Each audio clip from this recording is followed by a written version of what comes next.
அனைவருக்கும் என்னுடைய வணக்கத்தை தெரிவித்துக் கொள்கிறேன். நான் உங்கள் தோழி நகச்சித்ரா. வாழ்க்கையில எவ்வளவோ விஷயங்களை கொடுமையானது அப்படின்னு சொல்றாங்க. ஆனா அது எல்லாத்தையும் தாண்டி தன்னோட இருக்கக்கூடியவங்களையோ, இல்ல தனக்கு எதிராக இருக்கக்கூடியவங்களையோ, அல்லது தனக்கு கீழாக இருக்கக்கூடியவங்களையோ, தன்னுடைய ஆத்திரத்தாலும், பொறாமையாலும், கோபத்தாலும் தன்னிடத்துல இருக்கக்கூடிய சில விஷயங்கள் மூலமாக ஒரு அலட்டலை ஏற்படுத்தி அவங்கள இன்செக்யூர்டா ஃபீல் பண்ண வைக்கிறது. இல்ல என்னுடைய வாழ்க்கையில் இதெல்லாம் நடக்கலையே அப்படின்னு சொல்லிட்டு, இல்ல என்னோட வாழ்க்கை தரம் இவ்வளவு கீழ இருக்கிறனாலதான் என்னை இவங்க எல்லாரும் இப்படி நடத்துறாங்க அப்படின்னு சொல்லிட்டு ஒருத்தரை ஃபீல் பண்ண வைக்கிறது ரொம்பவே கொடூரமானது அப்படின்னு சொல்லப்படுது.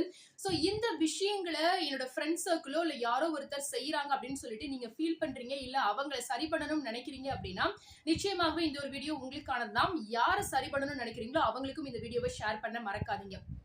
அதாவது இந்த மாதிரி மத்தவங்களை காயப்படுத்தக்கூடிய செயல்பாடுகளை செய்யக்கூடியவங்களுடைய மனதுல பெரும்பாலும் கர்வ எண்ணங்கள் அதிகமா இருக்கும் அப்படின்னு சொல்லப்படுது. சோ கர்வத்தோட இருக்கக்கூடியவங்களிடத்துல நீங்க மணிக்கணக்கா உட்கார்ந்து கிளாஸ் எடுத்தாலும் அந்த எந்த விஷயமும் அவங்கள சென்றடையாது.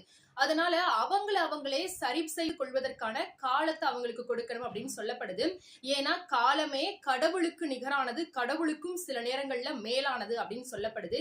என்ன காரணம் அப்படின்னா காலத்தை போல பதில் சொல்வது இந்த காலத்துல எதுவுமே கிடையாது அப்படின்னே சொல்லலாம். சோ அதனால இப்படிப்பட்டவங்களை அவங்க ரியலைஸ் பண்ணி சரி செய்து கொண்டால் ஒழிய அவங்கள சரி செய்வதற்கான எந்த விதமான வழிகளும் இல்ல. ஏன்னா நீங்க எவ்வளவு விஷயங்கள் எடுத்து சொன்னாலும் கூட அதுக்கும் அவங்களிடத்துல ஆன்சர் இருக்கும். சோ இந்த ஒரு வீடியோ உங்களுக்கு யூஸ்ஃபுல்லா இருந்தது அப்படின்னா லைக் பண்ணுங்க, உங்க ஃப்ரெண்ட்ஸ் அண்ட் ஃபேமிலிஸ்க்கும் ஷேர் பண்ணுங்க, மறக்காம சேனலை சப்ஸ்கிரைப் பண்ணுங்க. நன்றி.